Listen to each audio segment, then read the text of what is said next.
Are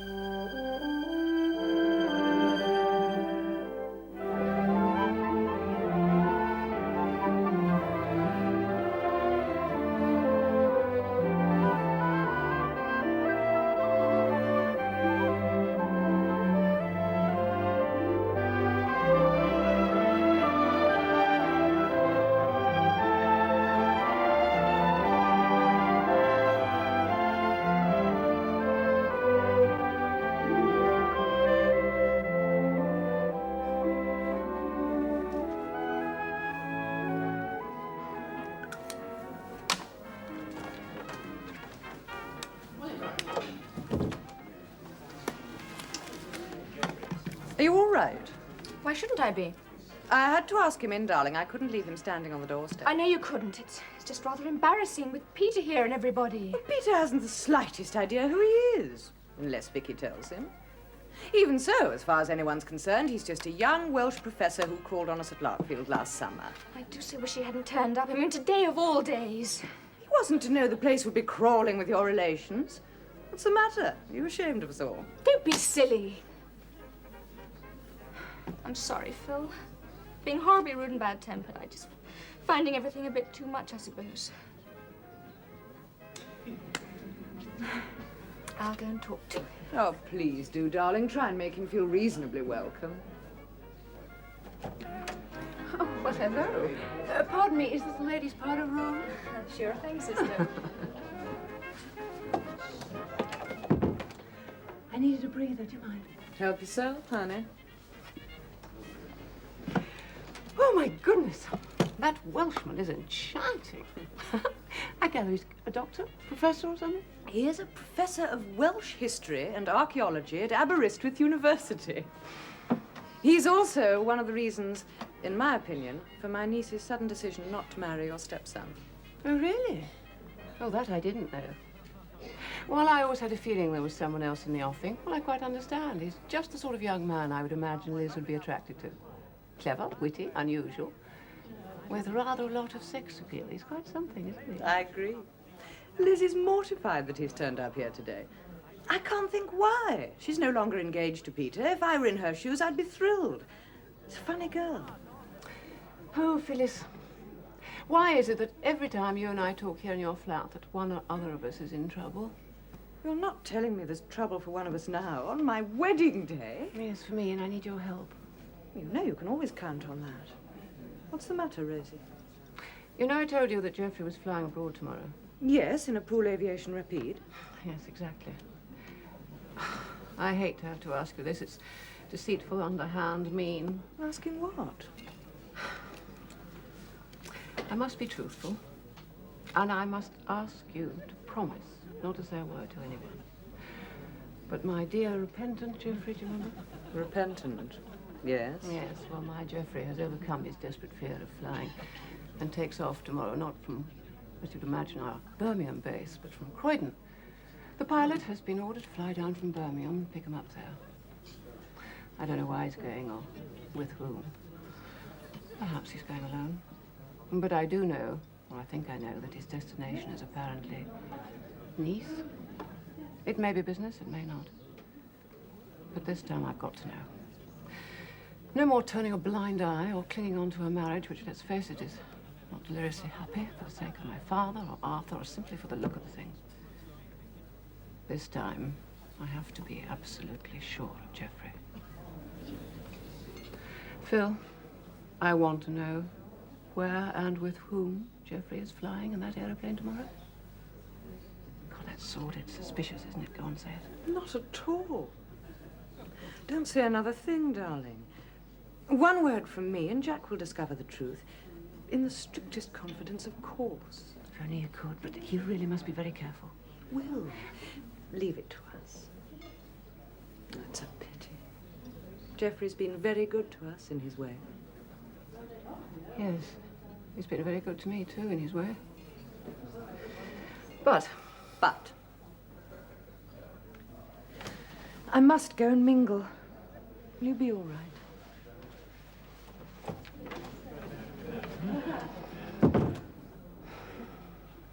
I knew. Well, look after yourself, Peg. Goodbye, Aunt Sybil. Thanks for your support. Goodbye. Thank you so much for coming. Good. So much from my side of the family. Well, now we've got to get to work and get rid of mine, or we'll never be at Heston by 6. Come on, then. Is everyone all right? Yes, thank you. I should think so. Forgive me, I must have a word with you. Phyllis, we simply ought to go. We mustn't outstay our welcome. And you must set off soon, too, mustn't you? Must you? Well... I understand from Jack he's flying off to Deauville on that machine of his. Yes, he wants to take off by 6 so we can land in daylight. Better him than me. I thought you'd got over your flying nerves. No, not quite. Not yet. But you're flying somewhere tomorrow in a pool company rapide. Yes, that's the company trip. One does have to fly on company trips. Rosie, we must go. All right. Jack, goodbye. Oh, goodbye. And congratulations again. Thanks. Goodbye, Phyllis. Well, thank you so much. Have a lovely honeymoon. Look after her. Trust me. You always have. Goodbye, everyone. Bye-bye, Rosie. What time will you make it? It's just leaving 4, Nanny. Why do you think we should be moving? Yes, well, we'll miss that train, you know. Come on, Fred, drink up your champagne. We'll have to get going or else we're going to miss the train, Nanny says. Come on. Well, I suggest we all share a taxi to Paddington. Now, Nanny and the Gates will get the 4:52 back to Holbury, and you and I'll get the 5:05 to Datchet, change at Slough. You've got your suitcase with you, haven't you, Vicky? Yes, Grandpa, I'm all ready. Good. Are you sure you wouldn't prefer to go to Paddington by 2? No, I would not. Now, I suggest we all share a taxi to Paddington. Oh, yes, I think that's a very good idea, Mr. Ashley, don't you, Fred? Vicky, come along. We must be off. Say your goodbyes, my darling. Goodbye, Grandpa, goodbye. Goodbye, my lovey. Goodbye, yes. Goodbye, Professor. Very nice to see you again. Come along, all of you. Goodbye, Mr. Thank you so much. Here's my hat. Where's your suitcase, Vicky? Luckily, there's no bitterness between us. It was just that I knew it would be wrong and unfair to him marrying him feeling as I did. He's awfully nice. He looks a pleasant sort of chap. I'm not really surprised, though. That day you came to see me in my rooms at Aberystwyth with your friend. Oh, John T. Hughes Williams. Yes, Jonty. I could tell you weren't very happy about your engagement. You spoke very little about your future marriage, only about Wales and old history and other things. Yes, I know. Look, are you in London for a bit? I'd just like to talk to you, quietly, but not here. And I have to go back to Wales tonight. What time? My train leaves Euston at 7:18, but perhaps we could go up to a tea shop or something for a quiet chat. Now then. Who's for a last glass of champagne? Oh, no, thank you, Jack. All right. What about you, Pete? No, I must be off, but I thought I'd try and get to see a film. Oh, I'm so sorry. Have you met Professor Meredith Jones and Peter Cartland? Oh, I was Not just properly. about How do you do? Hello. Jack. So, what film are you going to see? I thought I'd try and get in and see The Good Earth. It's on at the Palace. Oh, that's a fine book. Pearl Buck, an American lady, wrote it about the impoverished peasants of China. Very moving, I found it. Well, you've read everything. Try and get to see the film sometime, shouldn't you? Oh, I don't go to cinemas very much. Don't care for them, all gangsters and jazz. Besides, it takes up good reading time. Do you think so? Well, I must be off. Goodbye, Professor. Goodbye, Liz. Bye-bye, Phyllis. Thank you. Bye-bye, Peter. Bye-bye. Well, I think perhaps we ought to be going, Gwilym. My aunt and her husband will be leaving the flat soon. They're flying over to France this evening. Oh, that sounds very dashing. Phil, we must leave you now so you can get off to the aerodrome. Yes, it was very kind of you to have invited me to your wedding breakfast. But not at all. It was lovely to see you again. Besides, we're fellow countrymen. I seem to remember you saying that the Bournes had Welsh blood in their veins. Oh, yes, indeed. I don't think my father's ever got over that. Look, I'll square up a bit while you go and get changed. Oh, no need, Jack. Leave everything. Liz, now you know that Jack and I have to depart in 10 minutes. Why don't you stay here and talk to Gwilym? You won't be disturbed. Well, that would be very nice. Just that Gwilym's catching a train back to Wales later on, and, well, there's nowhere much to go, is there? I mean, between now and 7. Oh, no, you can always pop out to a tea shop or something. Nonsense. You can make tea here. There's plenty of milk in the larder, isn't there? Stay here and be comfortable. All you have to remember to do is to slam the front door when you leave. Well, that's very kind. Jack's going round to get the car now, and I'm going to change, and then we'll be off and out of your way. Jump along.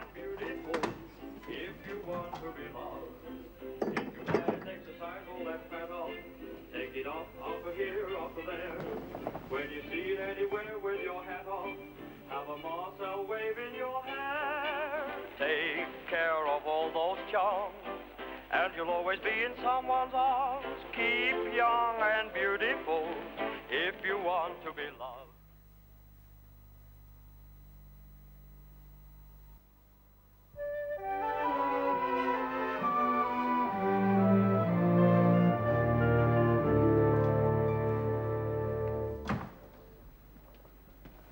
car's outside and we're all set to go. Phil, are you ready? Just 3 minutes. I'm tidying the spare room.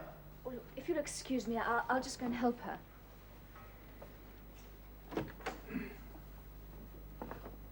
You make yourself some tea? No, not yet. Maybe later. Thank you very much. You can find everything there, in the kitchen. Yes, thank you. You'll have fine weather, I think, for your airplane flight. Should be. Met report was okay. Might be a little bumpy over Kent, till we get out over the sea. Little cloud, perhaps, over the coast of France. Not much. Oh, yes. Fly yourself, do you? Me, I've only been up in the sky once. Really? Yes, at a fair outside Colwyn Bay when I was a lad. Sir Alan Cobham came down with his flying circus, gave all the kiddies joyrides over the sea. 10 bob for 20 minutes. Up in a terrible old machine, a wartime plane, I think it was. I was very giddy when I came down, and I couldn't hear. My ears were blocked, but didn't like it. If you're really sure. Well, of course I am. Where else can you sit and talk privately except on a park bench, which will be drafty, or else in a cafe, which will stink of chips and ketchup and be sordid? So, stay here. I'm ready at last. Rightio. Don't forget to slam the front door. No, we won't. Well, have a lovely honeymoon, Phil. Bye. Bye, Jack. Happy landing. And thank you very much for the use of your flat. Not at all. Et maintenant, nous partons en France. Monsieur et Madame Jacques Poul. Pour la lune de miel. Au revoir tout le monde. À tout à l'heure. There. Isn't it quiet after all that chatter? She seems very happy and excited, your aunt. Well, it's not surprising. Well, they're well suited, I think. Yes, I hope so. What will you do now you're not to marry? I'll go on with my medical studies at the Royal Free and try to qualify. As a lady doctor? Yes. I, too, shall be a doctor in the autumn. You? When I take up my doctorate at London University. You got it. Oh, Gwilym, that's wonderful, but you didn't say. Well, I haven't had much chance. So you'll be in London next winter? From September. So we'll be quite close to each other. We shall be. Meanwhile, you're returning to Aberystwyth. Yes. And in July, I start my long vacation. Oh, what will you do? Me? Oh, this year I'll take a party of my students to the Welsh mountains. An archaeological dig, we call it. A dig? Not Owen Glendower again. No, not this time. It's the site of an old Saxon fort near Cwm Bach. 4 men and 3 girls, to look for relics of a former civilization. Sounds fascinating. Oh, it will be. Very fascinating. Hard work, though, I expect. Digging away in the summer heat. Oh, yes, hard work and very rough living conditions. Not at all the sort of holiday for a young lady brought up respectable, oh, no. Oh, no, of course not. Though I expect it would be necessary to have some knowledge of Welsh history. No, they'll learn from me as they go. I shall give instruction and lectures. But the girls, I mean, who go with you, surely they'll be archaeologists and history students, won't they? No, not all of them. Meg Thomas, she's one. She takes medical studies like you. Wants to be a doctor of people. Very nice girl. Really? Oh, yes, indeed. Do you actually need another girl? I mean... Well, it's to make up the numbers, yes, but it's not essential. When do you go? First week in July. My summer vacation begins at the end of June. Oh. Oh, Gwilym, can I go with you? You? Goodness! I just want to get right away this summer, away from my family, and I want a change, a real change, and time to think. Please. We shall assemble at my college in Aberystwyth on the 6th of July and leave that night by Charabanc for Cwm Bach.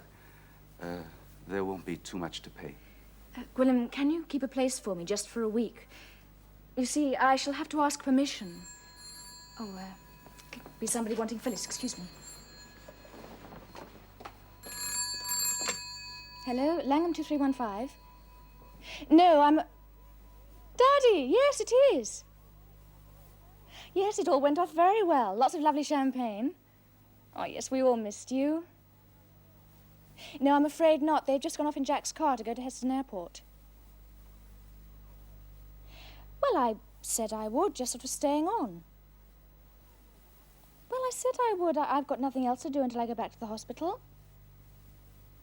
Daddy, I'm not unhappy, honestly.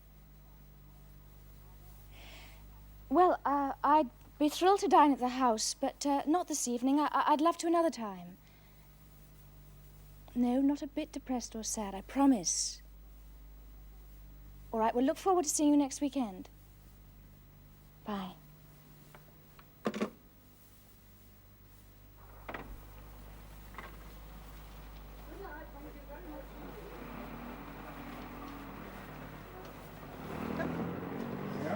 That's it. You've got everything. That's it. Yeah. Home sweet home. Well, everything seems to be all right. Thank goodness. Well, why shouldn't it be, I think? Well, you never know. With us all away in London, the old manor could have been broken into or burnt to the ground. Oh, don't say that. Frank Chapman would have seen the flames and sent for the fire brigade. Well, perhaps he would. But I don't think he'd have seen burglars from the dairy farm, Fred. You've got a morbid imagination, you have. Oh. Here, Nanny. Do you fancy a nice cup of cocoa? Oh, that would be comforting, Eileen. All right. I'll go and put the milk on. I'll not be a tick.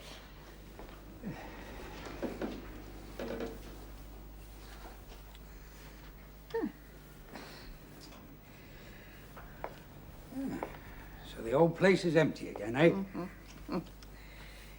Sure, Fred, I can't help wondering how long it'll be before there's wee children running about the old house again. Well, Mr. Poole and Miss Phyllis won't have any kids. Not at their time of life.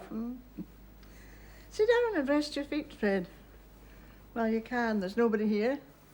No, tar, Nanny. I think I'll go and give Eileen a hand with the cocoa. Be all right, will you? Oh, I'll be all right. Well, don't get too morbid, eh?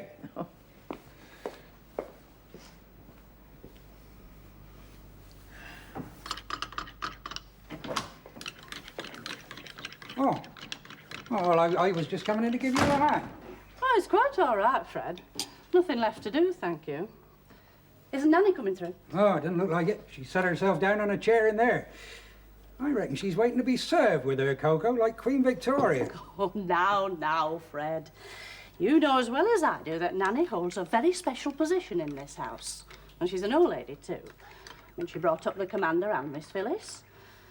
And I reckon she's entitled to sit herself down in the hall if she feels like it. So stop being so petty and give me a hand with this tray. Come on. Oh, the butler now, am I? Well, when the family's away, and there's only you and me and Nanny, I reckon you are. Come on. Very good, m'lady.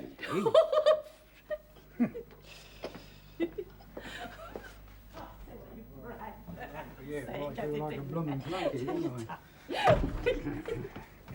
Oh, dear.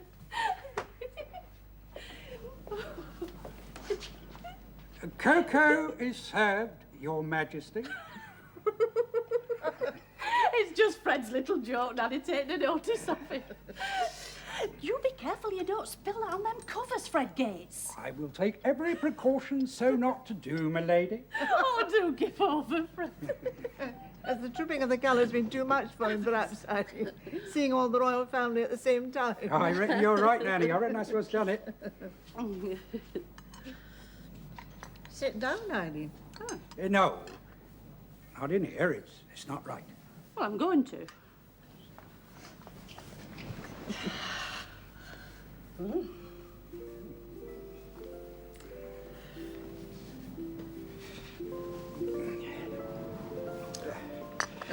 Nanny was just saying she wonders when there'll be any more babies at Larkfield.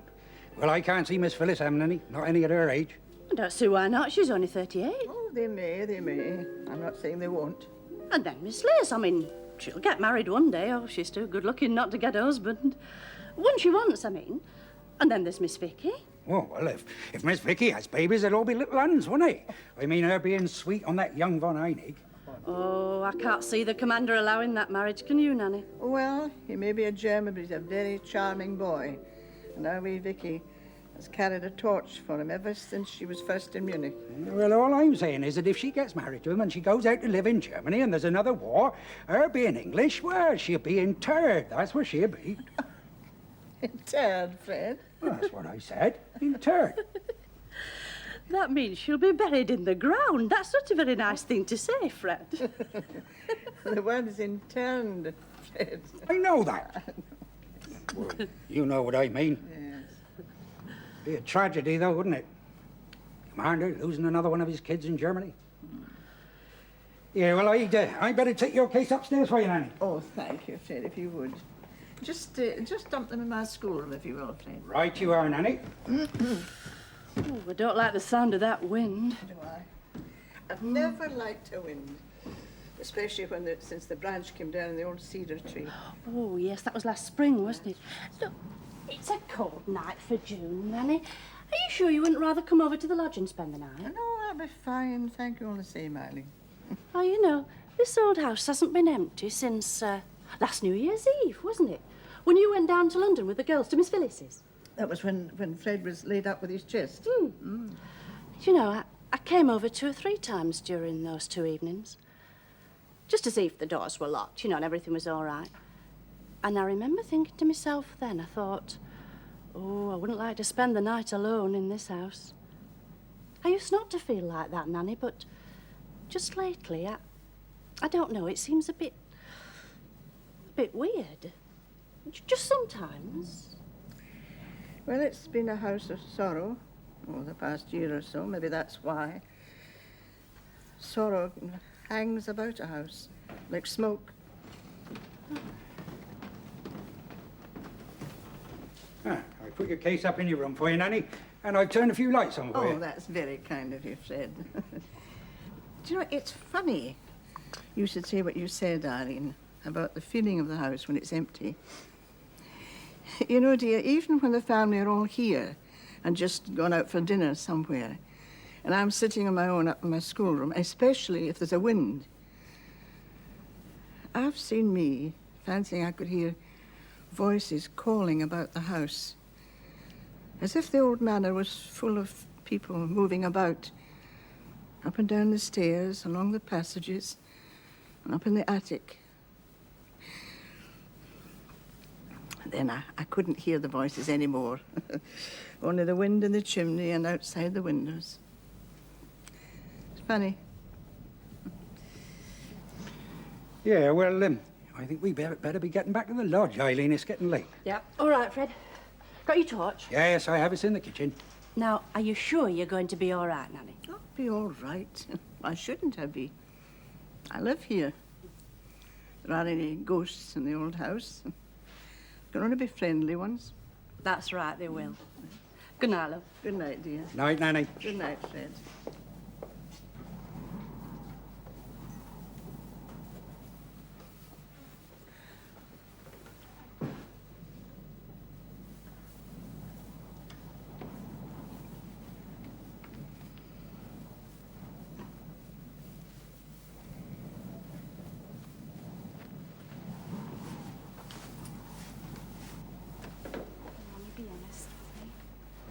What are they going to do?